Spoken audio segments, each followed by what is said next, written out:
Everyone, আবারও welcome জানাচ্ছি তোমাদের সবাইকে সায়েন্সের বা বলতে পারি কেমিস্ট্রির একটা রেকর্ডেড ক্লাসে। আজকের ক্লাসে আমরা পড়ব মূলত পিরিয়ডিক টেবিল। পিরিয়ডিক টেবিল কেমিস্ট্রির একটা খুবই গুরুত্বপূর্ণ চ্যাপ্টার। এই চ্যাপ্টার থেকে ডিরেক্টলি কিছু কোয়েশ্চেন্স তো আসেই, এছাড়াও পুরো কেমিস্ট্রির বিভিন্ন ক্লাসিফিকেশনগুলো এই পিরিয়ডিক টেবিল থেকে আসে। প্রথমত আমরা জানব কেন আমরা পড়ব পিরিয়ডিক টেবিল বা কী করে পিরিয়ডিক টেবিলটা উদ্ভাবনা হলো।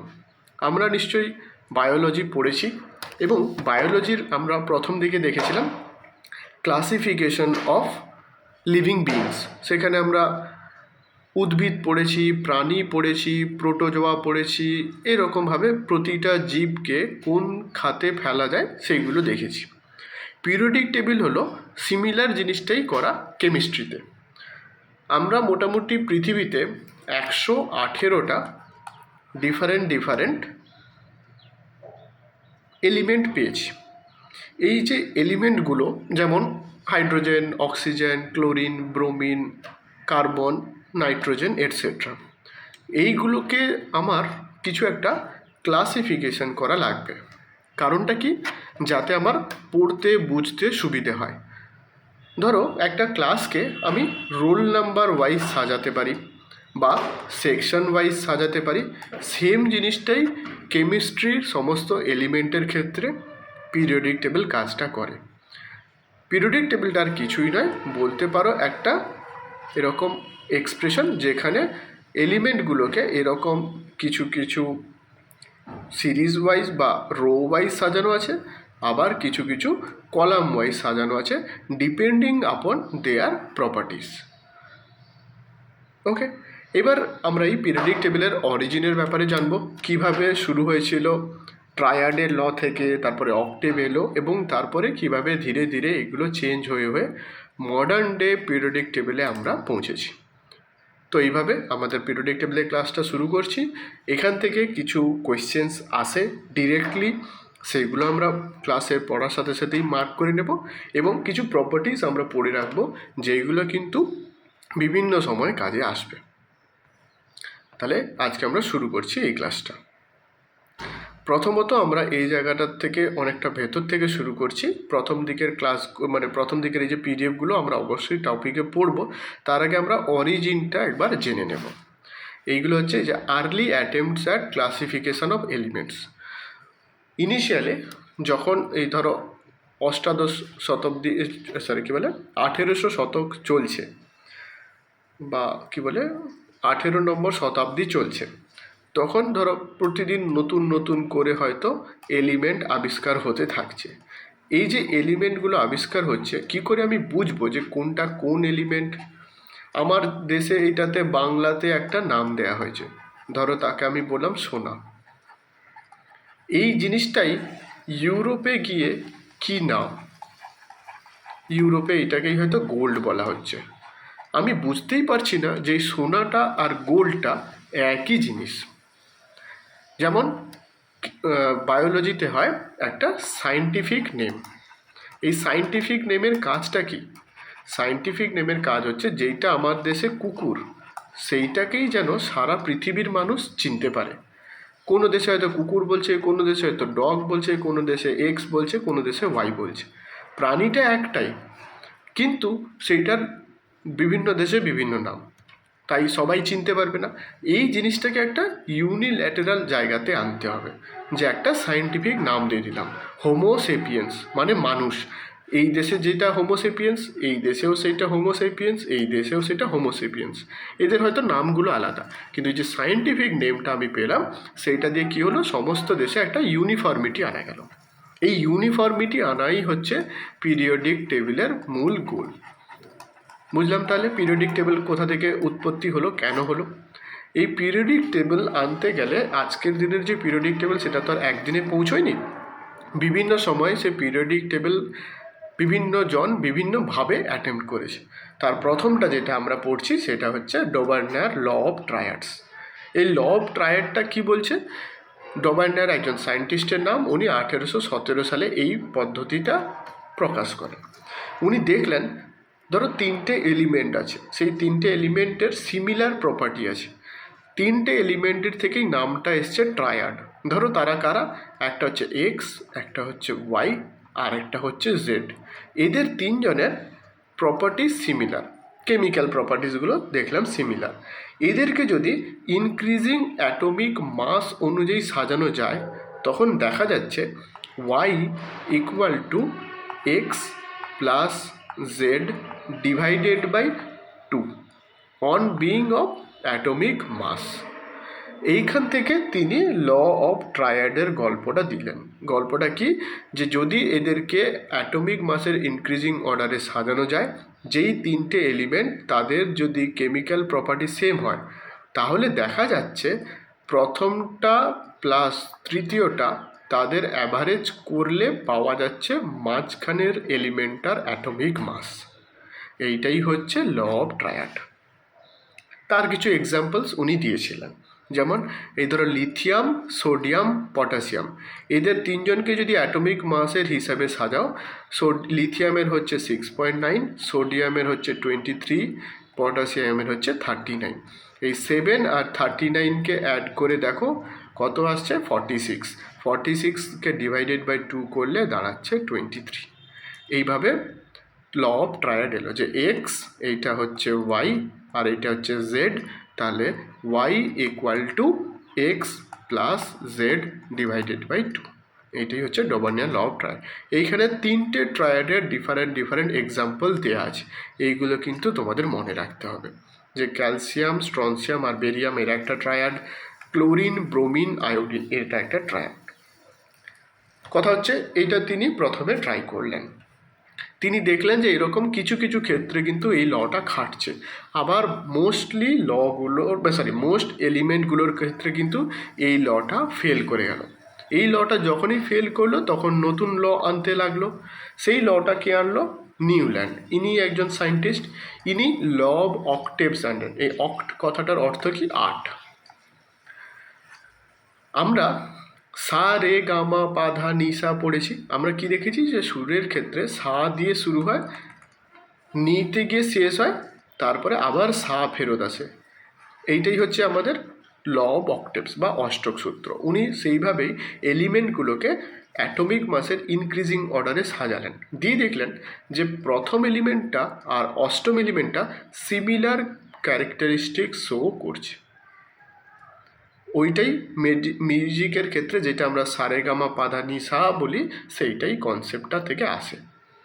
এবং সেই সময় 56টা এলিমেন্ট ছিল, লাস্ট এলিমেন্ট ছিল থোরিয়াম। এই দুটো টার্ম কিন্তু এমসিকিউর জন্য খুবই ইম্পর্টেন্ট, যে নিউল্যান্ডস ল অফ অক্টেভসে কটা এলিমেন্ট তিনি দিতে পেরেছিলেন, তখন আবিষ্কৃত হয়েছিল 56টা এলিমেন্ট, এবং লাস্ট এলিমেন্টটা ছিল থোরিয়াম। এই 56টা এলিমেন্টকে যদি এরকমভাবে সাজানো হয়, তাহলে এই দেখো 1 2 3 4 5 6 7, আবার এইটা হচ্ছে 8 9 10, এইভাবে প্রতি অষ্টম এলিমেন্টটা তাদের মধ্যে সিমিলারিটি দেখা গেল। সেইভাবে উনি সাজালেন, দিয়ে এই যে লটা পাওয়া গেল। ঠিক আছে, 1864 এরকম তিনি কনসেপ্টটা পাবলিশ করেন, এবং 1865 গিয়ে এটা বহুল প্রচলিত হলো। এবং দেখা গেল ঠিক তাই, যে প্রতিটা অষ্টম এলিমেন্টের মধ্যে কিন্তু নিজেদের মধ্যে যথেষ্ট মিল থাকছে। যে লিথিয়াম, সোডিয়াম, পটাশিয়াম এদের মধ্যে যথেষ্ট মিল আছে chemical properties, hydrogen, fluorine, chlorine এদের মধ্যে যথেষ্ট মিল আছে। এইভাবে উনি সাজালেন ওই সারেগামা পাধানিসা অনুযায়ী। কিন্তু এটারও বেশ কিছু ড্রব্যাক দেখা গেল। সেই ড্রব্যাকগুলো কি এইখানে উল্লেখ করা আছে। যেমন এই যে ক্যালসিয়াম, এই ক্যালসিয়াম অবধি কিন্তু সব কিছু মিলল, ক্যালসিয়ামের পরে কিন্তু আর এই প্রপার্টিগুলো মিলছে না। তাহলে আমাকে মনে কি রাখতে হবে, যে ক্যালসিয়াম এইটা হচ্ছে লাস্ট এলিমেন্ট যতদূর অবধি কিন্তু এই লটা ফলো করেছে, এইটা আমাকে জানতে লাগবে। তারপরে কিন্তু আর সিমিলার প্রপার্টিস শো করলো না, তার মানে এইটা এরপরে ফেল হয়ে গেল। তারপরে যেগুলো পরবর্তীকালে ডিসকভার হলো, যখন নিউল্যান্ডস ল অফ অক্টেভস দিয়েছিলেন তিনি, তখন তো এলিমেন্ট ছিল 56টা, কিন্তু তারপরেও তো অনেক এলিমেন্ট আবিষ্কার হয়েছে। বর্তমানে এলিমেন্টের সংখ্যা কত, 118টা। এই 57 নম্বর থেকে এলিমেন্টগুলো যখন আমরা পেতে লাগলাম, সেগুলো দেখছি আর এই লতে ফিট করছে না। এবার নতুন নতুন যেই এলিমেন্টগুলোকে ফিট করতে হলো সেইগুলোতে দেখা যাচ্ছে তাদের কিন্তু different chemical and physical properties আছে, স্টিল তাদেরকে একই গ্রুপে প্লেস করে দেওয়া হয়েছে। যেমন এইখানে দেখো এই কোবাল্ট আর নিকেল একই প্লেসে দুটো কি করে আছে, এইখানে দেখো ল্যান্থানিয়ামের সাথে আরেকটা প্লেস করে দেওয়া আছে। এইগুলো কি করে হলো? এই যে এদের ধরো কোবাল্ট আর নিকেল, এদের ক্ষেত্রে যদি বলো এদের কিন্তু যথেষ্ট ফিজিক্যাল এবং কেমিক্যাল প্রপার্টিস ডিফারেন্ট আছে, কিন্তু আয়রনের সাথে তাদের ডিফারেন্সিয়েশন আছে, স্টিল তাদেরকে একই জায়গার কাছাকাছি রেখে দেওয়া হয়েছে। আবার আয়রনের সাথে কোবাল্ট আর নিকেলের যথেষ্ট সিমিলারিটি আছে, স্টিল তাদেরকে দূরে প্লেস করা হয়েছে। এই রকমভাবে আরও বেশ কিছু প্রবলেম দেখা দিল। এবং ততদিনে যেহেতু নোবেল গ্যাসগুলোকে ইনক্লুড করা যায়নি বা অলরেডি কী বলে নোবেল গ্যাসগুলো তখনও ডিসকভার হয়নি, তাই ওদেরকেও এই পিরিয়ডিক টেবিলে কোনো জায়গা দেওয়া যাচ্ছিল না। এবার নোবেল গ্যাসগুলো কি আমরা পড়বো পরবর্তীকালে, যখন আমরা মডার্ন পিরিয়ডিক টেবিলটা দেখব। সেটা একটা ছবি তো থাকা উচিত, দাঁড়াও একটু অ্যাড করেছিলাম আই বিলিভ, না আমি এখনও মানে কোনোভাবে অ্যাড করতে ভুলে গেছি। আমি এটা যখন পিডিএফটা আপলোড করব তখন করে দেব। পিডিএফের মানে ওই পিরিয়ডিক টেবিলের 18 নম্বর যে গ্রুপটা সেইটাকে বলা হচ্ছে নোবেল গ্যাস। কারণটা কি, ওইগুলোকে নোবেল গ্যাস বা নোবেল এলিমেন্টও বলা হয়, যেহেতু তারা অন্যান্য কোনো মেটালের সাথে বা এলিমেন্টের সাথে রিয়্যাক্ট করে না। তো এইভাবে নিউটনস ল অফ অক্টেভস সেটাও কিন্তু ফেল করে গেল। এটা যখন ফেল করলো তখন আবারও নতুন কিছু একটা কোশিশ করতে হবে। সেই চেষ্টাটা কে করলেন? লোথাল মেয়ার।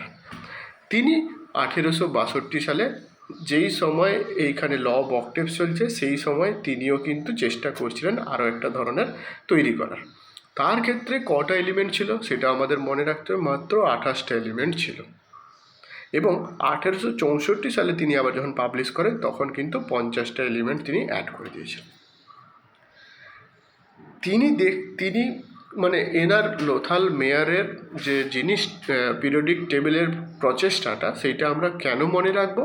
তার একটাই কারণ, first to identify periodic Trends in the properties of elements. তিনি প্রথম যিনি এইরকম প্রপার্টি যে চেঞ্জেসগুলো সেগুলো পিরিয়ডিক্যালি চেঞ্জেস হয় সেইটা আইডেন্টিফাই করলেন। এবং সেইগুলোকে যদি অ্যাটমিক ওয়েটের সাথে মানে প্লট করা যায় তাহলে কীরকম দেখতে লাগে সেইটা এই গ্রাফটা। সেখানে দেখা যাচ্ছে দেখো লিথিয়াম ওপরে আছে, তারপরে সোডিয়াম ওপরে আছে, পটাশিয়াম ওপরে আছে, রুবিডিয়াম ওপরে আছে, সিজিয়াম, এদের মধ্যে একটা সিমিলারিটি দেখা যাচ্ছে এবং এরা একটা পিরিয়ডের সাথে সাথে ফেরত আসছে। এইভাবে তিনি প্রথমবার চেষ্টা করেন এবং এইটা শুধুমাত্র দুটো কারণে আপনাকে মনে রাখতে হবে, যেগুলো আমি হাইলাইট করে রেখেছি। তারপরে আসছে মেন্ডেলিফের পিরিয়ডিক টেবিল 1869-এ। তার আগে আমাদের এই টার্মটা জানতে হবে যে ফাদার অফ পিরিয়ডিক টেবিল কাকে বলা হয়? Dmitri Mendeleev.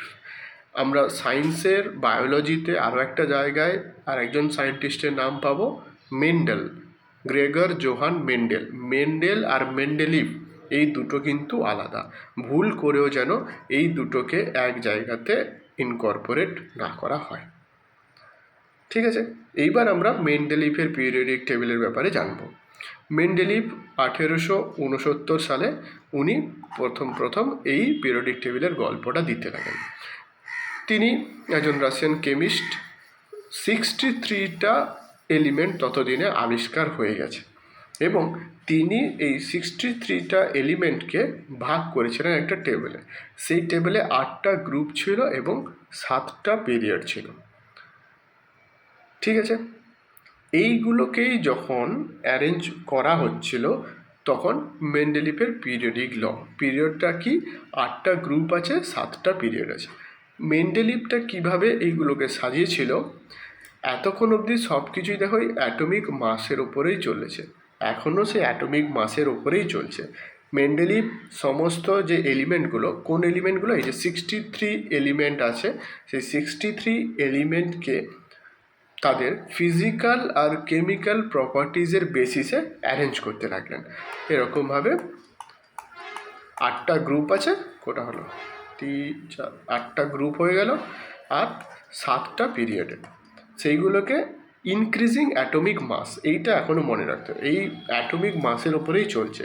এবং তিনি দেখলেন যে প্রতিটা এলিমেন্ট কিন্তু সিমিলার প্রপার্টিটা রিপিট করছে রেগুলার ইন্টারভালে, যেরকমভাবে এই লোথার মেয়ার ক্ষেত্রেও হয়েছিল।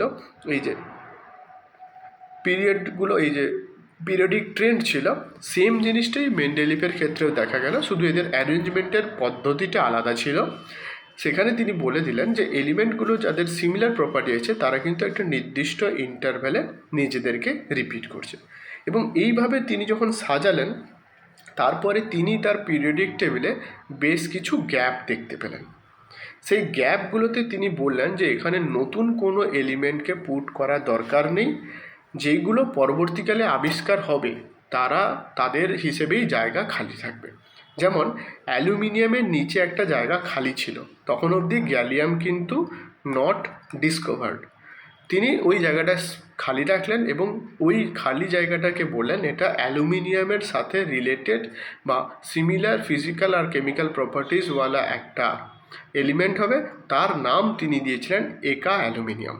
এবং ঠিক সঠিকভাবে পরবর্তীকালে ওই প্লেসের জন্য আরেকটা এলিমেন্টের আবিষ্কার হয়, সেই এলিমেন্টের নাম হচ্ছে গ্যালিয়াম। সিমিলারলি বোরনের নিচে তিনি একটা জায়গা খালি রাখেন, যেহেতু তখন অবধি স্ক্যান্ডিয়ামের আবিষ্কার হয়নি, পরবর্তীকালে পাওয়া যায় স্ক্যান্ডিয়াম। সিলিকনের নিচে জার্মেনিয়াম, ম্যাঙ্গানিজের তলে টেকনিশিয়াম। এই ট্রাই কথাটার মানে হচ্ছে ম্যাঙ্গানিজের তৃতীয় জায়গাতে, ধরো এখানে আছে ম্যাঙ্গানিজ ফার্স্ট, সেকেন্ড, থার্ড, এই থার্ড প্লেসে একটা পাওয়া যায়। এইখানে যে টার্মগুলো দেওয়া আছে, এই একা বোরন থেকে একা ম্যাঙ্গানিজ অবধি, এইগুলোর কিন্তু নাম তোমাদের জানতে হবে। পরীক্ষায় কোয়েশ্চেন কীরকম আসে বলে দেয়, according to Mendeleev what was the element একা বোরন। তোমাকে তখন লিখতে হবে 4টে অপশনের মধ্যে যে স্ক্যান্ডিয়ামটাই তখন আবিষ্কার হয়নি এবং স্ক্যান্ডিয়ামটাই অ্যাকর্ডিং টু মেন্ডেলিভ একা বোরন। কোয়েশ্চেন কীভাবে আসবে বুঝতে পারলাম, এইটাই এইখানে দেখো উল্লেখ করা আছে। এবং তিনি মানে খুব অ্যাকিউরেটলি তার অ্যাটমিক মাস গেস করে গেছিলেন, সেই হিসাবে দেখো এইখানে অ্যাটমিক মাসগুলো পরবর্তীকালে পাওয়া গেছে। তো এই ছিল মোটামুটি মেন্ডেলিভের পিরিয়ডিক টেবিল। বুঝলাম মেন্ডেলিভের পিরিয়ডিক টেবিলেরও কিন্তু বেশ কিছু প্রবলেম ছিল, তার জন্যই তো বর্তমানে ধীরে ধীরে আরও আপগ্রেড করে করে আমরা এগিয়েছি। মেন্ডেলিভের পিরিয়ডিক টেবিলের প্রবলেমগুলো কী? ফার্স্ট প্রবলেম, মেন্ডেলিভের পিরিয়ডিক টেবিলে কিন্তু হাইড্রোজেনের পজিশনটা ফিক্সড ছিল না। হাইড্রোজেন, আমরা যখন মডার্ন পিরিয়ডিক টেবিল পড়বো তখন আমরা জানতে পারবো যে হাইড্রোজেনের প্লেস হচ্ছে ফার্স্ট কলাম বা ফার্স্ট রো, ফার্স্ট এলিমেন্টটাই হচ্ছে হাইড্রোজেন। সেইটা কিন্তু মেন্ডেলিভের সময় কোনোভাবেই তিনি ফিক্স করে যেতে পারেননি। কখনো কখনো দেখা গেছে যখন তিনি অর্ডারগুলো সাজিয়েছেন তখন বলেছেন তিনি যে increasing order of atomic weight, কিন্তু সেইটা কোথাও কোথাও মেনটেন হয়নি। কেন মেনটেন হয়নি? যে মেনটেন করতে পারেননি প্রপার্টিটাকে মেনটেন করার জন্য। দেখা যাচ্ছে ধরো এক্স ওয়াই জেড ধীরে ধীরে বাড়া উচিত ছিল ওয়েটটা, ধরো এক্সের থেকে ওয়াইয়ের ওয়েটটা বেশি, এখানে এক্স আছে, এখানে ওয়াই আছে, এখানে জেড আছে, যেখানে ওয়েটটা এইভাবে বাড়া উচিত ছিল কিন্তু সেটা হয়নি, হয়েছে এক্স থেকে ওয়াই, ওয়াই থেকে জেড, এইভাবে বেড়েছে। কোয়েশ্চেন হচ্ছে এটা কেন হলো? যেহেতু ফিজিক্যাল আর কেমিক্যাল প্রপার্টিসটাকে মেনটেন করতে হবে তাই।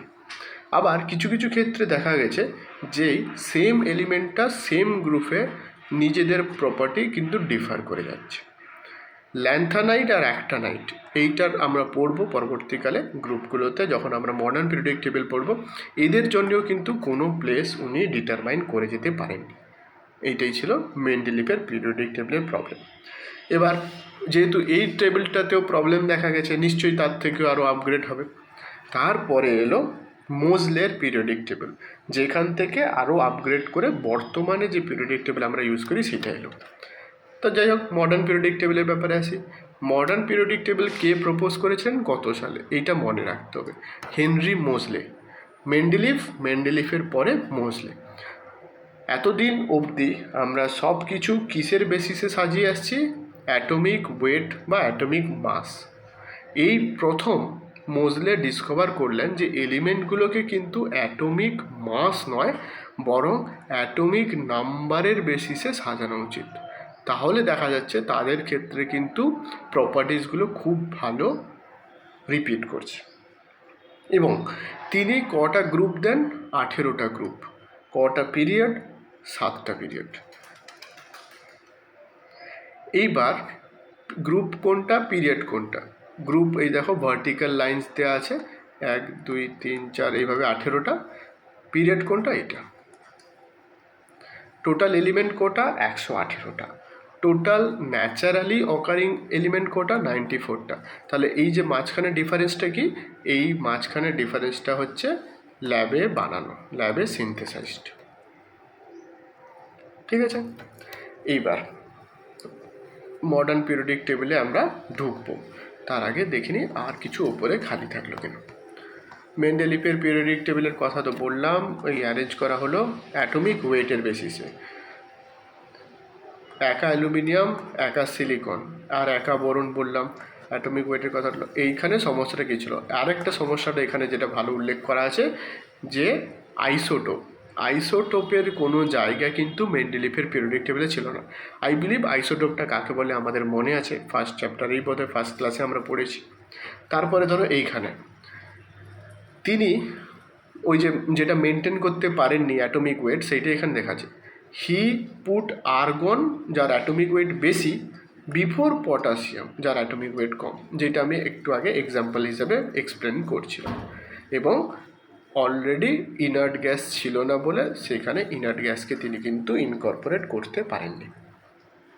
কাকে বলে রো, কাকে বলে কলাম, কাকে বলে গ্রুপ, কাকে বলে পিরিয়ড, আই বিলিভ সেটা মোটামুটি আমাদের বোঝা হয়ে গেছে। তাহলে মডার্ন পিরিয়ডিক টেবিলে কী আছে? 18টা ভার্টিক্যাল কলাম আছে, যাকে গ্রুপ বলছি। 7টা হরাইজন্টাল রো আছে, যাকে আমি পিরিয়ড বলছি। কোনো অ্যাটমের সেল কটা আছে সেইটা ডিটারমাইন করছে তার পিরিয়ড কত। সেল কাকে বলে, কি ব্যাপার? আগের দিন নিশ্চয়ই আমরা পড়েছি, মনে আছে। পরমাণুর ক্ষেত্রে মাঝখানে থাকে পজিটিভলি চার্জড নিউক্লিয়াস, তার বাইরে এরকম ইলেকট্রনগুলো ঘুরে বেড়ায়। ঠিক এখানে নেগেটিভ ইলেকট্রনগুলো আছে। কার কটা সেল? এখানে কটা পাচ্ছি? 1 2 3টে সেল। তার মানে এর পিরিয়ডিক টেবিলে কত নম্বর পিরিয়ডে থাকবে? 3 নম্বর পিরিয়ডে থাকবে। Number of valence electrons determine group in the periodic table. Valence electron কাকে বলছে? ভ্যালেন্স ইলেকট্রনের মানে হচ্ছে কোনো একটা পরমাণুর সর্ববহিস্থ কক্ষপথে যটা ইলেকট্রন থাকবে, সেইটা ওর পিরিয়ডিক টেবিলে গ্রুপটা ডিটারমাইন করবে। এবং একটা পিরিয়ডের এদিক থেকে ওদিক মুভ করলে ভ্যালেন্স সেলে ইলেকট্রনের সংখ্যাগুলো চেঞ্জ হয়, আর যদি গ্রুপে ওপর থেকে নিচে যাওয়া হয় তাহলে সেলগুলো চেঞ্জেস করে, যেটা এখনই বুঝতে পারলাম আমরা। এবার কোন পিরিয়ডে টোটাল কটা ইলেকট্রন থাকবে লাস্ট কক্ষপথে সেইটা এখানে উল্লেখ আছে। এটা আশা করি মনে আছে। কিসের বেসিসে হচ্ছে? 2n² তার বেসিসে। ঠিক আছে, আচ্ছা। এবার মডার্ন পিরিয়ডিক টেবিলের ছবিটা আমি এখানে অ্যাড করতে ভুলে গেছি, আমাকে একটু সময় দাও, আমি এক্ষুনি ওইটা অ্যাড করছি। এইটা তাহলে আমাদের পিরিয়ডিক টেবিলটা এবার আমি অ্যাড করে ফেলেছি, সবাই দেখতেও পাচ্ছ আশা করছি। এবার এই পিরিয়ডিক টেবিল ধরে ধরে আমরা একটা একটা করে জিনিস দেখব। এটা কোন পিরিয়ডিক টেবিল? এটা কিন্তু এটা কি পিরিয়ডিক টেবিল? কিন্তু এটা কিন্তু হচ্ছে মডার্ন, যেখানে এইগুলো কি? দিজ আর কল্ড, কটা আছে দেখো, 1 2 3 4 5 6 7। এই 7টা কি? এই 7টা হচ্ছে পিরিয়ড। এবং এইখানে দেখো 18টা, 1 2 3 4, এগুলোকে কি বলছে, যেগুলোকে বলছে ভার্টিক্যাল কলাম কল্ড গ্রুপ। ওকে, মোটামুটি 18টা গ্রুপ আছে আর 7টা পিরিয়ড আছে। এখানে সুন্দর করে কালার কোডিং করা আছে, তোমরা আশা করি বুঝতে পারবে কোনটা কী ধরনের এলিমেন্ট, কী ব্যাপার। এবার আমরা এক এক করে পড়াশুনো তাহলে শুরু করব। এই দেখো কোন পিরিয়ডে কটা এলিমেন্ট আছে সেইটা এখানে টোটাল লিখে দেওয়া আছে। 7 নম্বরটাকে এখনও ইনকমপ্লিট রাখা হয়েছে, কারণ এখনও এক্সপেক্টেড যে আরও হয়তো এখানে নতুন নতুন করে আবিষ্কার হবে। ঠিক,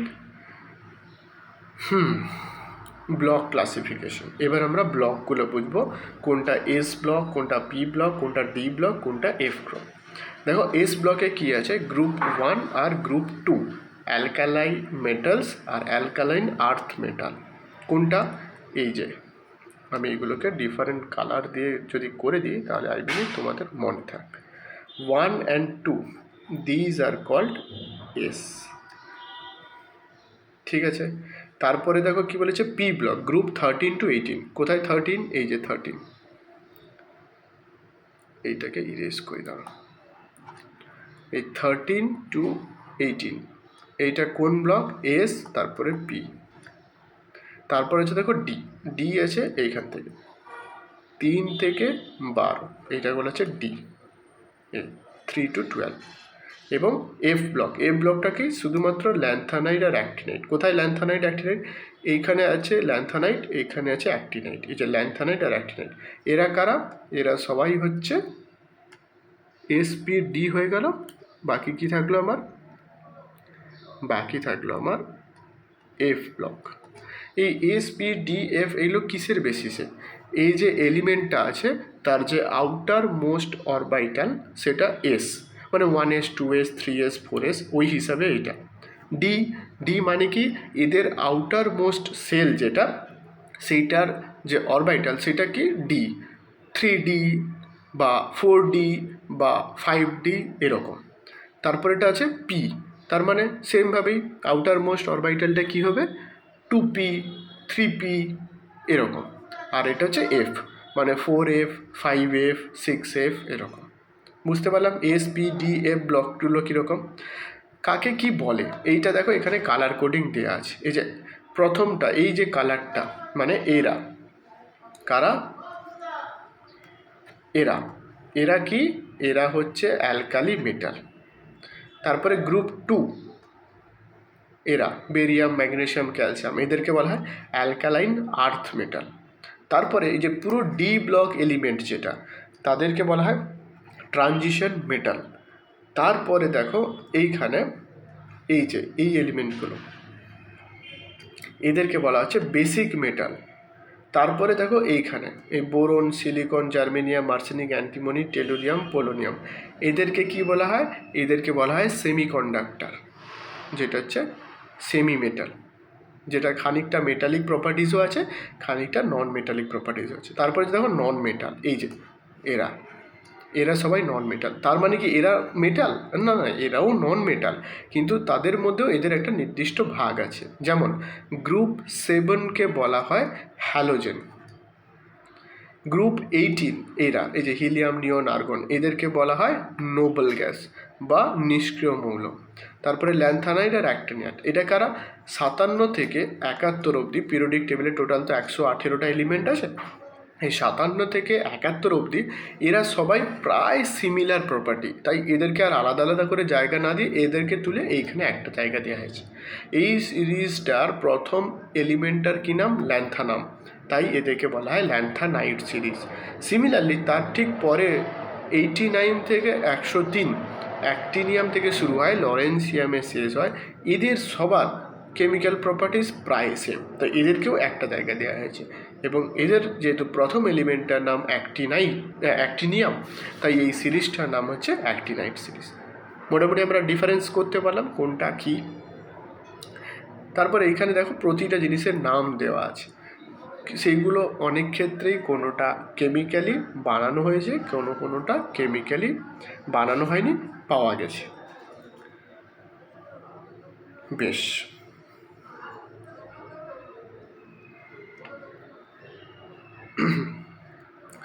এইটা মোটামুটি আমার সিরিজটা ছিল। এসপিডিএফটা আমরা বুঝলাম। এছাড়াও অক্সিজেনের গ্রুপটাকে চ্যালকোজেন বলা হয়, আর এরকম বিভিন্ন রকম নাম আছে, ঠিক আছে। যেমন এই যে গ্রুপ 17 এদেরকে বলা হয় হ্যালোজেন মৌল। এই fluorine, chlorine, bromine, iodine, astatine সবাইকে বলা হচ্ছে গ্রুপ 17 এবং এদেরকে হ্যালোজেন মৌল বলা হয়। এরকম বিভিন্ন ধরনের নাম আছে। এবার আমরা পিরিয়ডিক প্রপার্টিসগুলো পড়ব। পিরিয়ডিক প্রপার্টিটা কি? যারা পিরিয়ডের একটি পিরিয়ডে থাকলে লেফট টু রাইট গেলে পিরিয়ডিক প্রপার্টিটা কেমন হয় দেখব। আবার একটা সেম পিরিয়ডের রাইট টু লেফট গেলে কোন প্রপার্টিটা কীরকম চেঞ্জেস হয় সেইটা দেখব। প্রথমটা আছে দেখো অ্যাটমিক রেডিয়াস। অ্যাটমিক রেডিয়াসটা কাকে বলে?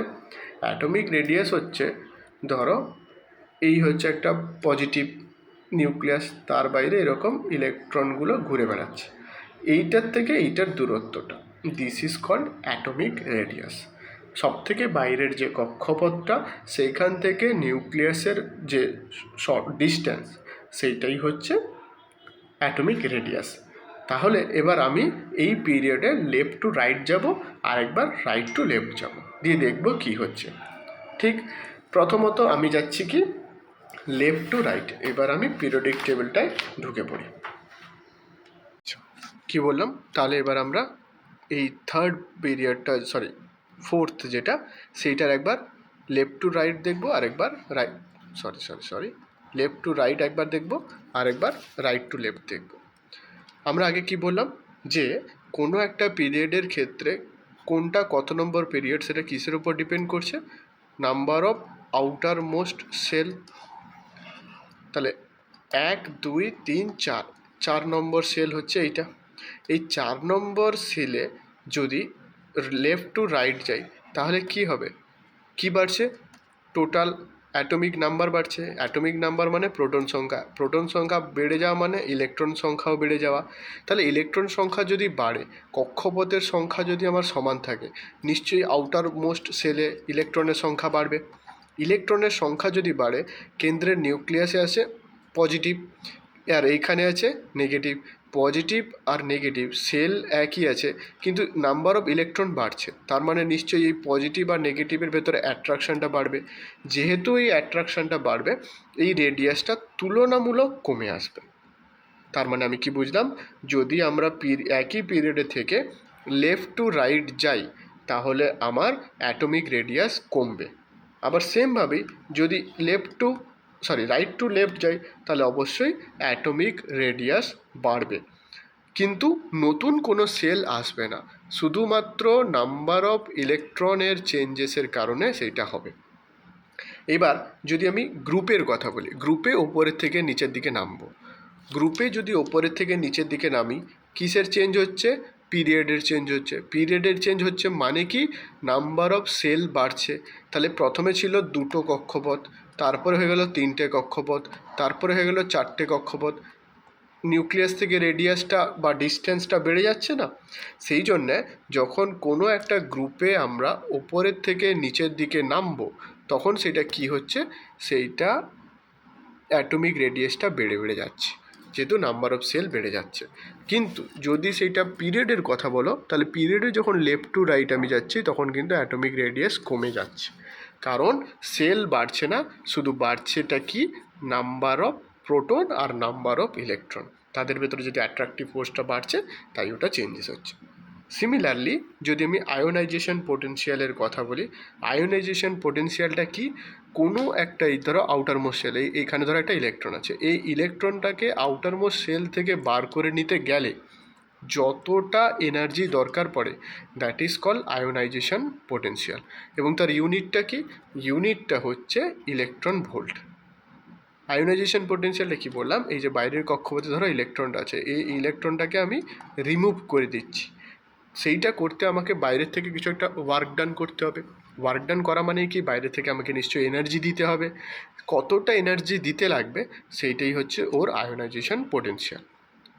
এবার তাহলে বলো যে পিরিয়ডের ভেতরে যদি থাকে, যদি আমি পিরিয়ডে লেফট টু রাইট যাই তাহলে কি হবে? আর যদি গ্রুপে ওপরের থেকে নিচের দিকে যাই তাহলে কি হবে?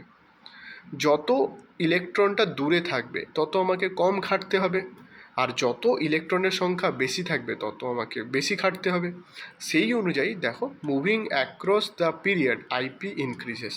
যখন আমি লেফট টু রাইট যাব, আমার নাম্বার অফ ইলেকট্রন বাড়বে বা নাম্বার অফ প্রোটনও বাড়বে নিউক্লিয়াসে, তাহলে তাদের ভেতরে অ্যাট্রাকশনটা বেশি হবে। অ্যাট্রাকশনটা কাটিয়ে ওকে বাইরে বের করে আনতে গেলে আমাকে বেশি খাটতে হবে, সেই জন্য আয়নাইজেশন পোটেনশিয়ালটা বাড়বে। আবার যদি আমি গ্রুপে ওপরের থেকে নিচের দিকে নামি, তার মানে কি নাম্বার অফ সেল বাড়বে। নাম্বার অফ সেল বাড়া মানে কি ইলেকট্রনটা ক্রমশ দূরে থাকবে নিউক্লিয়াস থেকে। নিউক্লিয়াস থেকে যদি দূরে থাকে তাহলে তার ক্ষেত্রে অ্যাট্রাকটিভ ফোর্সটা কম হবে। অ্যাট্রাকটিভ ফোর্সটা কম হওয়ার কারণে ওই ইলেকট্রনটাকে রিমুভ করতে আমাকে কম খাটতে হবে, সেই জন্য ওটা কমে যায়। ঠিক আছে, ইলেকট্রন অ্যাফিনিটি। ইলেকট্রন অ্যাফিনিটি কি? এইটা হচ্ছে সেই পরিমাণ এনার্জি যেটা রিলিজ করে যখন একটা অ্যাটম তার গ্যাসিয়াস স্টেটে থাকা অবস্থায় একটা ইলেকট্রন অ্যাকসেপ্ট করে। অ্যাফিনিটি মানে ইলেকট্রন নেওয়ার ক্ষমতা। আয়োনাইজেশন পোটেনশিয়ালটা কী ছিল? ইলেকট্রনটাকে বার করে দেওয়ার ক্ষমতা। ঠিক আছে, এবার তাহলে বলো, যদি আমি কোনো একটা গ্রুপের ক্ষেত্রে ওপরের থেকে নিচের দিকে নামি তাহলে কি হবে? আবার সেই কক্ষপথ দূরের দিকে সরে যাবে। দূরের দিকে কোনো কক্ষপথে একটা ইলেকট্রন ভরতে আমাকে অত বেশি খাটতে হবে না, কিন্তু সেইটা যদি নিউক্লিয়াসের কাছাকাছি থাকে তাহলে আমাকে বেশি খাটতে হবে। সেই জন্যে পিরিয়ডের ক্ষেত্রে ইলেকট্রন অ্যাফিনিটিটা বেড়ে যায়, আর গ্রুপ ওপর থেকে নিচের দিকে নামলে ইলেকট্রন অ্যাফিনিটিটা কমে যায়। 17 নম্বর গ্রুপের ক্ষেত্রে আবার কিন্তু ইলেকট্রন অ্যাফিনিটিটা হাইয়েস্ট, এটা মনে রাখতে হবে। কিন্তু তুমি বলবে কেন? 18 নম্বরটায় তো আরও বেশি হওয়ার কথা ছিল, যেহেতু লেফট টু রাইট গেলে বাড়ছে ইলেকট্রন অ্যাফিনিটি। 18 নম্বর গ্রুপে কারা আছে? Inert gases. যেহেতু ইনার্ট গ্যাসেস, তার ওখানে অষ্টক পূর্তি অলরেডি হয়ে আছে। অষ্টক পূর্তি হয়ে থাকার কারণে সেখানে ইলেকট্রন ভরতেই পারা যায় না, বা ওদের ইলেকট্রনকে অ্যাট্রাক্ট করার ক্ষমতাটাই থাকে না, সেই জন্যে ওখানে ইলেকট্রন অ্যাফিনিটিটা 0 হয়। বুঝলাম। এবার হচ্ছে ইলেকট্রন নেগেটিভিটি। ইলেকট্রন নেগেটিভিটি কি? যে কোনো একটা অ্যাটম ইলেকট্রনকে নিজের দিকে অ্যাট্রাক্ট করার জন্যে কতটা পাওয়ার লাগে, এবং কোনো একটা কম্পাউন্ড বানানোর জন্যে কতটা দরকার পড়ে। যেরকম এখানে দেখো একটা এক্সাম্পল দেওয়া আছে, ধরো HCl। HCl মানে হাইড্রোজেন আর ক্লোরিনের ভেতরে একটা বন্ড বানানো হবে। এই বন্ড বানানো হলে যখন আমরা পরবর্তীকালে ইলেকট্রোভ্যালেন্ট বন্ড আর কোভ্যালেন্ট বন্ড পড়বো, তখন এই বন্ড ফর্মেশনটা আমরা আরও ভালো করে বুঝতে পারবো। তখন আমরা দেখব যে হাইড্রোজেনের তুলনায় ক্লোরিনের দিকে বন্ডটা বেশি ঝুঁকে থাকবে, কারণ ক্লোরিনের ইলেকট্রোনেগেটিভিটিটা high. Moving across the period electronegativity increases, while moving down the group it decreases. তার মানে ইলেকট্রোনেগেটিভিটিটাকে যদি আমি প্লট করি তাহলে এইভাবে কিন্তু কমে যাবে। তার মানে সব থেকে বেশি ইলেকট্রোনেগেটিভিটি ওপরের দিকে হবে। সব থেকে বেশি ইলেকট্রোনেগেটিভিটি কার আছে? উত্তরটা হচ্ছে ফ্লোরিন। আমি এখানে লিখে দিচ্ছি, সব থেকে বেশি ইলেকট্রোনেগেটিভকে fluorine. Next, metallic or non metallic property. আগে বুঝতে হবে কাকে বলে মেটাল, কাকে বলে নন মেটাল। যার ইলেকট্রন লুজ করার ক্ষমতা আছে তাকে বলা হচ্ছে মেটাল মানে। আর নন মেটাল কাকে বলে? যার ইলেকট্রন গেইন করার ক্ষমতা আছে। এই লুজ গেইন ব্যাপারটা স্যার বুঝলাম না, আমরা পরবর্তীকালে বন্ড ফর্মেশনটা পড়ব। বন্ড ফর্মেশনে যখন আমরা কোভ্যালেন্ট বন্ডিং পড়ব তখন আমরা জানবো যে কোনো একটা বস্তু তো স্টেবল কন্ডিশনে থাকতে চায়। যেমন তুমি আমি কি চাই? আমরা একটা সরকারি চাকরি চাই যাতে আমাদের মান্থলি স্যালারি ক্রেডিট হয় এবং আমরা একটা সেটেলড লাইফ লিড করি। সিমিলারলি প্রতিটা এলিমেন্টও চায় সেটেলড লাইফ, কিন্তু এখানে একমাত্র সেটেলড লাইফ কাদের আছে? এই যে 18 নম্বর গ্রুপ। এই 18 নম্বর গ্রুপ হচ্ছে সেটেলড।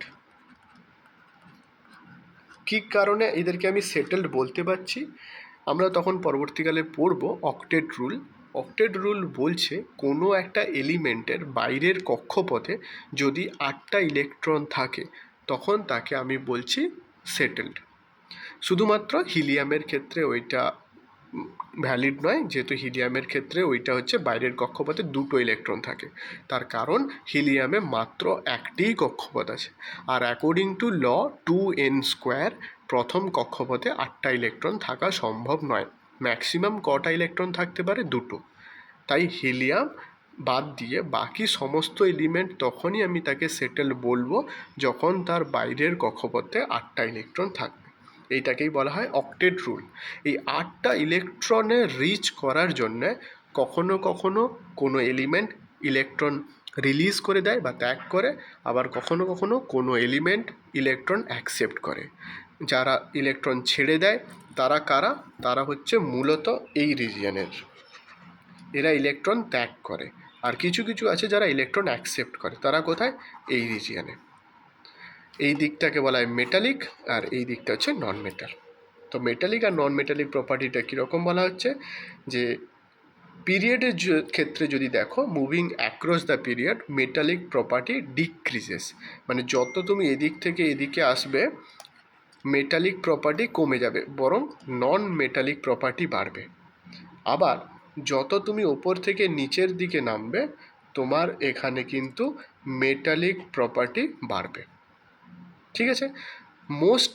সবথেকে বেশি মেটালিক প্রপার্টি কার? সেটা হচ্ছে গ্রুপ 3-তে, পিরিয়ডে সোডিয়াম। আবার সেম পিরিয়ডেই ক্লোরিন, এইটা হচ্ছে সবথেকে বেশি নন মেটালিক এলিমেন্ট। ওকে, এটা শুধুমাত্র গ্রুপ 3-র কথা বললাম, গ্রুপ 3 কেন বলছি বারবার, পিরিয়ড 3-র কথা বললাম। মোটামুটি বুঝতে পারলাম মেটালিক আর নন মেটালিক ব্যাপারগুলো। এইবার এইখানে কিছু ফ্যাক্টস আছে, এই ফ্যাক্টসগুলো আমাদেরকে মুখস্থ করতে হবে। এইগুলোতে আমার বোঝানোর খুব একটা কিছু নেই। যেমন টোটাল নাম্বার অফ এলিমেন্ট 18টা, তার মধ্যে ন্যাচারালি অকারিং হচ্ছে 88টা, বাকি যেই এলিমেন্টগুলো সেইগুলো কেমিক্যালি সিনথেসাইজড 27টা, 90টা হচ্ছে মেটালিক এলিমেন্ট, 22টা হচ্ছে নন মেটালিক এলিমেন্ট। সব থেকে বেশি কোনটা পাওয়া যায়? অক্সিজেন। সব থেকে ভালো কন্ডাক্টরকে? সিলভার। এইগুলোতে আমি আর কি বোঝাবো? সব থেকে বেশি ইলেকট্রোনেগেটিভ এলিমেন্টকে? ফ্লোরিন। এইগুলো থেকে কিন্তু প্রতিটা থেকে কি বলে এমসিকিউ ফর্ম হবে। এইগুলো তোমাদেরকে একটু রিডিং পড়ে মনে রাখতে হবে। ঠিক আছে? তারপরে এই জিনিসগুলো তো আমরা এক্সপ্লেন করলামই, মেন্ডেলিফের পিরিয়ডিক টেবিল এইগুলো। এই যে এইখানে সেই ভ্যালেন্স সেলগুলোর কথা বলছিলাম। মেটালয়েড বা যাকে আমি বলেছিলাম সেমি কন্ডাক্টর বলে দিয়েছিলাম বোধহয় ভুল করে, ওইটা সেমি কন্ডাক্টর নয়, ওটাকে মেটালয়েড বলে। যেমন ওই যে জার্মেনিয়াম, আর্সেনিক, হালাকি এদেরকে অবশ্যই বলা চলে যে এরা সেমি কন্ডাক্টর, কিন্তু ভালো কথায় এদেরকে বলা হয় মেটাল আর নন মেটালের মাঝখানে থাকে, এদেরকে বলা হয় মেটালয়েড। কোনটা ট্রানজিশন মেটাল, কোনটা ইনার ট্রানজিশন মেটাল, কোনটা অ্যালকালাইন মেটাল, কোনটা চ্যালকোজেন, কোনটা হ্যালোজেন, সেইগুলোর ব্যাপারে তো আমরা ডিসকাস করেইছি, সেইগুলো তোমরা অবশ্যই রিডিং পড়বে। এই যে এইখানে সেইগুলো ভালো করে উল্লেখ করা আছে। যেমন গ্রুপ 1 ফার্স্ট গ্রুপ, তাকে বলা হচ্ছে অ্যালকালি মেটাল। অ্যালকালি মেটাল তাহলে কোথায়? ফার্স্ট গ্রুপ এইটা হচ্ছে অ্যালকালি মেটাল। এই দেখো কালার। অ্যালকালাইন আর্থ মেটাল কাকে বলছে? 2 নম্বর গ্রুপটাকে বলছে। ট্রানজিশন মেটাল কাকে বলছে? গ্রুপ নাম্বার 3 থেকে গ্রুপ নাম্বার 12 অবধি। গ্রুপ নাম্বার 16কে কী বলছে? চ্যালকোজেন। গ্রুপ নাম্বার 17কে কী বলছে? হ্যালোজেন। গ্রুপ নাম্বার 18কে কী বলছে? নোবেল গ্যাস বা ইনার্ট গ্যাস। এইগুলো তোমাদের ধীরে ধীরে পড়তে থাকলে হবে। নাইট্রোজেন যেটা থাকে গ্রুপ 15, তাকে বলা হচ্ছে নিকটোজেন। এইখান থেকে এমসিকিউ ফর্ম করে, এইগুলো তো আর কনসেপচুয়াল কিছু নেই, এইগুলো থেকে এমসিকিউ ফর্ম করতে পারে। এইখানে কিছু কিছু এলিমেন্টের কথা দেওয়া আছে, তাদের অ্যাটমিক নাম্বার উল্লেখ করা আছে। বলবেন যে এই 3টেই মাত্র পড়ার দরকার আছে, বাকিগুলো পড়ার দরকার নেই। না, তা মোটেও নয়, এইগুলো দরকার বেশি। কারণটা কি? যে এইগুলো থেকে জেনারেলি দেখা গেছে সেন্ট্রাল গভর্নমেন্টের যে এসএসসি সিজিএলের এক্সামগুলো হয়, সেইখানে হঠাৎ করে এইগুলোর একটার অ্যাটমিক নাম্বার জিজ্ঞাসা করে দিয়েছে। এইগুলো একটু জানা লাগবে। আবারও বলছি, কিছু কিছু জায়গায় কনফ্লিক্ট আছে। কিছু কিছু বই মানে যে 94টা ন্যাচারালি অকারিং এলিমেন্ট আছে, কিছু কিছু বই মানে এই যে 98টা ন্যাচারালি অকারিং এলিমেন্ট, 88টা। এই দুটো তোমরা একটু দেখবে। আশা করি পরীক্ষা যদি কোয়েশ্চেন আসে দুটো উত্তরই থাকবে না, যেইটা কাছাকাছি পাবে সেইটা তোমরা করবে। ওকে, নোবেল গ্যাসের ক্ষেত্রে এই টেবিলটা মনে রাখাটা একান্তই জরুরি। যেহেতু নোবেল গ্যাসের ব্যাপারে কোয়েশ্চেন আসে, কোথায় ব্যবহার করা হয় এবং কে আবিষ্কারক, মূলত এই উইলিয়াম র্যামজে প্রায় জায়গাতেই দেখবে কমন পাবে। হালাকি এই নামটা উল্লেখই থাকবে না, থাকবে অন্যদিকে নামগুলো। এই হিলিয়াম, নিয়ন, জিওন, রেডন, ক্রিপ্টন এইগুলোর থেকে কোয়েশ্চেন আসে।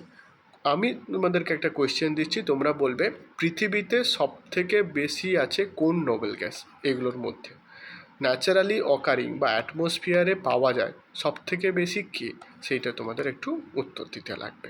এই ভিডিওটা যখন তোমরা দেখতে পাবে তার কমেন্ট সেকশানে বলবে। ওকে, আচ্ছা, প্রথম ম্যানমেড এলিমেন্ট কি? টেকনিশিয়াম, যার অ্যাটমিক নাম্বার হচ্ছে 43, এটাও একটা কোয়েশ্চেন। সবথেকে হেভিয়েস্ট ন্যাচারালি অকারিং এলিমেন্টকে? ইউরেনিয়াম, তার অ্যাটমিক নাম্বার হচ্ছে 92। এবার প্রতিটা গ্রুপ আছে, বিভিন্ন গ্রুপে অনেক কটা এলিমেন্ট আছে, এইগুলো মনে রাখার আমাদের খুব একটা বেশি দরকার থাকে না, কিন্তু যখন আমরা এইচএসে পড়ি বা আমরা ইউনিয়ন গভর্নমেন্টের ওই যে সিজিএল বাগেরার এক্সাম দিই, তখন কিন্তু এগুলো জানা লাগে। তোমরা একবার পড়ে দেখবে, হিন্দিতে একটা নিউমনিক লিখে দেওয়া আছে, যদি তোমাদের মনে থাকে তো খুব ভালো কথা, আদারওয়াইজ গ্রুপ 1 আর গ্রুপ 18 এইগুলো জেনারেলি কোয়েশ্চেন্স আসে। ঠিক আছে, ওইগুলোই, আর কিছু নেই সেরকম উল্লেখ করা আছে। এই ডায়াগোনাল রিলেশনশিপটা একবার দেখে নাও। ডায়াগোনাল রিলেশনশিপ থেকে কিন্তু কোয়েশ্চেন এসছে। কোয়েশ্চেনটা কী ছিল, যে দেখা গেছে যখন আমরা সেকেন্ড পিরিয়ড আর থার্ড পিরিয়ডের মানে অ্যাটমগুলোকে, লাইটার মেম্বারগুলোকে সাজিয়েছি, তখন দেখা গেছে যে দুটো পিরিয়ডের ভেতরে ডায়াগোনাল রিলেশনশিপ দেখা গেছে। মানে ধরো এইটা তোমার থার্ড পিরিয়ডটা চলে আসো, এই ধরো কোথায় গেল, এই যে ধরো এই টেবিলগুলো, তো এই লিথিয়াম, ম্যাগনেসিয়াম, বেরিলিয়ামের সাথে অ্যালুমিনিয়াম, যেহেতু এখানে খালি তাই অ্যালুমিনিয়াম, এইগুলোর ক্ষেত্রে দেখা গেছে যে এদের মধ্যে একটা বেশ ডায়াগোনাল রিলেশনশিপ দেখা গেছে। মানে লিথিয়ামের যা chemical property, similar chemical property ম্যাগনেসিয়ামের ক্ষেত্রে দেখা গেছে। বেরিলিয়ামের ক্ষেত্রে যা প্রপার্টি, সিমিলার প্রপার্টিটা দেখা গেছে অ্যালুমিনিয়ামের ক্ষেত্রে। এইটাই হচ্ছে ডায়াগোনাল রিলেশনশিপ। যেমন ধরো বোরন, সিলিকন, এরা দুজনেই দেখো সেমিকন্ডাক্টর। এইরকমভাবে একটা ডায়াগোনাল রিলেশনশিপ দেখা গেছে, তো সেইটা তোমাদের একটু জেনে রাখা লাগবে। এবার ওই যে ট্রেন্ডসের কথাটা বললাম, ট্রেন্ডগুলো কীভাবে ফলো করে সেটা তোমাদের একটু জানতে হবে। যেভাবে বোঝালাম যে লেফট টু রাইট হলে বাড়ে না কমে, উপর থেকে নিচে নামলে বাড়ে না কমে, এইগুলো বেশ কটা আছে। Ionization energy, electron affinity, electronegativity, এইগুলোর ব্যাপারে তো আমরা এক্ষুনি পড়ে এলাম। আর এই যে বক্সটা আছে, এই বক্সটা যথেষ্ট ইম্পর্ট্যান্ট। সবথেকে বেশি ইলেকট্রোনেগেটিভিটি কার, সবথেকে বেশি ইলেকট্রন অ্যাফিনিটি কার, এই দুটো একদম স্টার মার্ক করে রাখো, যে এইগুলো থেকে কিন্তু প্রচুর এমসিকিউ ফর্ম করে। ওকে, নেক্সট হচ্ছে আমার জানতে লাগবে, সেইগুলো হচ্ছে অ্যাটমিক কনফিগারেশন আর প্রপার্টিস। অ্যাটমিক কনফিগারেশন জিনিসটা কি, আমরা নিশ্চয়ই আগের চ্যাপ্টারে পড়ে এসেছি। কি পড়ে এসেছি, যে ওই যে 2n², এটা কি, এটা হচ্ছে প্রতিটা কক্ষপথে কটা ইলেকট্রন থাকতে পারবে তার নিয়ম। এনটা কি, 1 2 3 4 হতে পারে, কে সেলের জন্য এনটা 1, এল সেলের জন্য 2, এইভাবে চলে। এই দিয়ে প্রতিটা সেলে কটা ইলেকট্রন ম্যাক্সিমাম থাকতে পারে সেইটা এখানে উল্লেখ করা আছে। তারপরে দেখো এই অক্টেট রুল, এই অক্টেট রুলটার ব্যাপারে যেটা আমি একটু আগে ডিসকাস করছিলাম। এই অক্টেট রুলটা কে দিয়েছিল, লিউইস অ্যান্ড কোসেল, এটাকে লুইস অক্টেট রুলও বলা হয়। আমরা রুলটা কি বললাম, 2n², 2n², যেখানে এনটা হচ্ছে সেলের নাম্বার। তো এই যে লুই অক্টেট রুলটা কি বলছে, যে কোনো একটা স্টেবল এলিমেন্ট যদি হতে হয়, তার আউটার মোস্ট সেলে ইলেকট্রনের সংখ্যা কত হতে হবে, 8। শুধু প্রথম সেলটা বাদ দিয়ে, কেন প্রথম সেলে ম্যাক্সিমাম 2টো ইলেকট্রনই ধরবে। ধরো এম সেল, কোনো একটা এলিমেন্ট, সেটা যদি স্টেবল এলিমেন্ট হয়, তাহলে তার আউটার মোস্ট সেল, সেটা এম হোক বা এন হোক, তার কিন্তু নাম্বার অফ ইলেকট্রনটা লাস্টের কক্ষপথে হতে হবে 8। যে কোনো তুমি 18 নম্বর গ্রুপের নোবেল গ্যাস যেগুলো আছে বা ইনার্ট গ্যাস যেগুলো আছে, তাকে তুলে এনে দেখবে তার আউটার মোস্ট সেলে অবশ্যই 8টা ইলেকট্রন পাবে। এটাই হচ্ছে অক্টেট রুল। আর একটা হয় ডুয়েট রুল। ডুয়েট রুলটা কোনটা, যেটা ওই হিলিয়ামের ক্ষেত্রে খাটে। হিলিয়ামের ক্ষেত্রে যেহেতু আউটার মোস্ট সেলে মাত্র 2টো ইলেকট্রন ধরতে পারে, তাই ওটাকে ডুয়েট রুল বলা হয়। আইসো ইলেকট্রনিক সিরিজ বা স্পিসিস কাকে বলে সেটা তো আমরা প্রথম চ্যাপ্টারেই পড়েছি। আইসো ইলেকট্রনিক মানে যেখানে দুটো এলিমেন্টের মধ্যে নাম্বার অফ ইলেকট্রনের সংখ্যাটা সেম। সেটা ফ্লুরিনের ক্ষেত্রে হতে পারে F মাইনাস যদি হয়, একটা ইলেকট্রন এক্সট্রা, এবং তার সাথে ধরো ম্যাগনেসিয়ামের 2+, মানে আমি এখানে লিখে দিই, ধরো ফ্লোরিনের মাইনাস আর সাথে আছে Mg2+। Mg2+ মানে কি, Mg হচ্ছে 12, 2+ মানে দুটো ইলেকট্রন বেরিয়ে গেছে, তাহলে এর নাম্বার অফ ইলেকট্রন 10। ফ্লোরিনের ক্ষেত্রে ইলেকট্রনের সংখ্যা কত, 9, সেখানে মাইনাস মানে একটা ইলেকট্রন ঢুকেছে, তাহলে এর ক্ষেত্রে হচ্ছে 10। ওইটাই এখানে আইটো ইলেকট্রনিক স্পিসিস হিসেবে লিখে দেওয়া আছে। আর বাকি থাকলো কি, অ্যাটমিক মাস। অ্যাটমিক মাস আর অ্যাটমিক নাম্বার দুটো সেম জিনিস। যদি একটার মানে অ্যাটমিক নাম্বারের কোনো ইউনিট হয় না, আর অ্যাটমিক মাসের ইউনিট হয়। ইউনিটটা কি, অ্যাটমিক মাস ইউনিট বা ওকে স্মলে শুধু ইউ দিয়ে ডিনোট করা হয়। যদি প্রোটনের সংখ্যা ইভেন হয়, প্রোটনের সংখ্যা ইভেন মানে অক্সিজেন হতে পারে, অক্সিজেনের প্রোটনের সংখ্যা কত, 8। ফ্লোরিনের ক্ষেত্রে কিন্তু হবে না, অক্সিজেন হতে পারে, ম্যাগনেসিয়াম হতে পারে। তাদের ক্ষেত্রে যদি নাম্বার অফ প্রোটন জেড হয়, তার নাম্বার অফ নিউট্রন হবে 2z। আর যদি নাম্বার অফ প্রোটনটা অড হয়, তার ক্ষেত্রে নাম্বার অফ নিউট্রনটা হবে 2z+1। এইখানে কিছু কিছু এক্সেপশনস আছে, যেমন হাইড্রোজেনের ক্ষেত্রে কিন্তু নিউট্রনের সংখ্যা 0, তাই এখানে সেইটা 1ই থাকলো। বেরিলিয়ামের ক্ষেত্রে নাম্বার অফ কী বলে প্রোটনটা ইভেন হওয়া সত্ত্বেও তার ক্ষেত্রে কিন্তু ইলেকট্রনের সংখ্যা 9। এরকম কিছু কিছু মানে কী বলে এক্সেপশনস আছে। অ্যাটমিক মাস বার করতে গেলে আমি কী করে বার করব, অ্যাটমিক মাস মানে হচ্ছে কেন্দ্রে কটা প্রোটন আর কটা নিউট্রন আছে, তাদের অ্যাডিশন করলেই আমি যেটা পাবো, তাকে যদি আমি অ্যাটমিক মাস ইউনিট বা ইউ দিয়ে ডিনোট করি, তাহলেই আমি পেয়ে যাব অ্যাটমিক মাস। ওকে, নেক্সট আছে ভ্যালেন্সি। ভ্যালেন্সিটা কাকে বলে, ভ্যালেন্সির ব্যাপারটা আরেকটু বুঝতে হবে। আমি এখানে একটা ছবি আঁকি, এইটা হচ্ছে পজিটিভ নিউক্লিয়াস, তার বাইরে এরকম ইলেকট্রনের কক্ষপথগুলো আছে, ঠিক আছে। ভ্যালেন্সি হচ্ছে কোনো একটা অ্যাটমের কম্বাইনিং ক্যাপাসিটি, যেটা ডিনোট করে যে তার কটা ইলেকট্রন সে লুজ করবে বা গেইন করবে to form a stable compound. বুঝতেই পারলাম না কি বললেন। ধরো এইখানে আমি সোডিয়ামের এক্সাম্পল নিচ্ছি আর ক্লোরিনের এক্সাম্পল নিচ্ছি। সোডিয়ামের ক্ষেত্রে ইলেকট্রন বিন্যাসটা কীরকম হবে, সোডিয়ামের 11টা ইলেকট্রন থাকে, তাকে সাজালে দাঁড়ায় 2, 8, 1। ক্লোরিনের ক্ষেত্রে 17টা ইলেকট্রন থাকে, তাকে সাজালে দাঁড়ায় 2, 8, 7। এইবারে ধরো এইটা হচ্ছে সোডিয়াম, তাহলে এখানে একটা ইলেকট্রন আছে। আর একটা আমি ধরো এটা ক্লোরিন আঁকলাম, এটা পজিটিভ, 2, 8, 7, 1, 2, 3, 4, 5, 6, 7। এটা হচ্ছে ক্লোরিন, এইটা হচ্ছে সোডিয়াম। সোডিয়াম এই যে দেখো অষ্টক পূর্তি হতে হবে, আমি বললাম stable compound. Stable compound form করার রুলটা কি, অক্টেট রুল। অক্টেট রুলটা কি বলছে, কোনো একটা কম্পাউন্ডের কোনো একটা এলিমেন্টের আউটার মোস্ট সেলে 8টা ইলেকট্রন হতে হবে। এই 8টা ইলেকট্রন হওয়ার দুটো পদ্ধতি আছে, হয় সে ইলেকট্রন ত্যাগ করবে বা ইলেকট্রন গ্রহণ করবে। আমরা পরবর্তীকালে ইলেকট্রোভ্যালেন্ট বন্ড যখন পড়বো, এই জায়গাটা আরও ভালো ক্লিয়ার হবে, তোমরা শোনো, আশা করি বুঝতে পারবে। এবার এই সোডিয়ামের ক্ষেত্রে এইখানে তো অলরেডি 8টা ইলেকট্রন আছে, এইখানে 2টো ইলেকট্রন আছে। ক্লোরিনের ক্ষেত্রেও তাই, এখানে 2টো ইলেকট্রন আছে, এখানে 8টা ইলেকট্রন আছে, এখানে 7টা ইলেকট্রন আছে, এইখানে 1টা ইলেকট্রন আছে। সোডিয়াম অষ্টক পূর্তি কীভাবে করতে পারে সে 7টা ইলেকট্রন নিতে পারে, অথবা 1টা ইলেকট্রন রিলিজ করতে পারে। উল্টোটা ভাবো, ক্লোরিনের ক্ষেত্রে হয় তাকে 1টা ইলেকট্রন অ্যাকসেপ্ট করতে হবে, অথবা 7টা ইলেকট্রন রিলিজ করতে হবে। কোনটা তুলনামূলক সহজ? অবশ্যই ক্লোরিনের ক্ষেত্রে 1টা ইলেকট্রন নেওয়া, আর সোডিয়ামের ক্ষেত্রে 7টা ইলেকট্রন নেওয়ার বদলে 1টা ইলেকট্রন ছাড়া। এই যে ইলেকট্রন ত্যাগ করা বা ইলেকট্রন নেওয়া, এইটাই হচ্ছে যোজ্যতা বা ভ্যালেন্সি। বুঝতে পারলাম?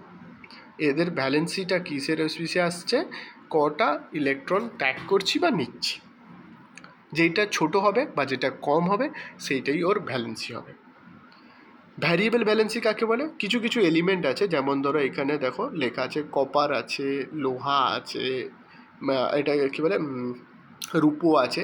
এদের ক্ষেত্রে এদের ভ্যালেন্সিটা বিভিন্ন রকম হতে পারে, কখনো 2-3ও হতে পারে, 1-6ও হতে পারে, এরকম। যেমন আয়রনের ক্ষেত্রে ভ্যালেন্সি কিন্তু 2 এবং 3 দুটো হতে পারে।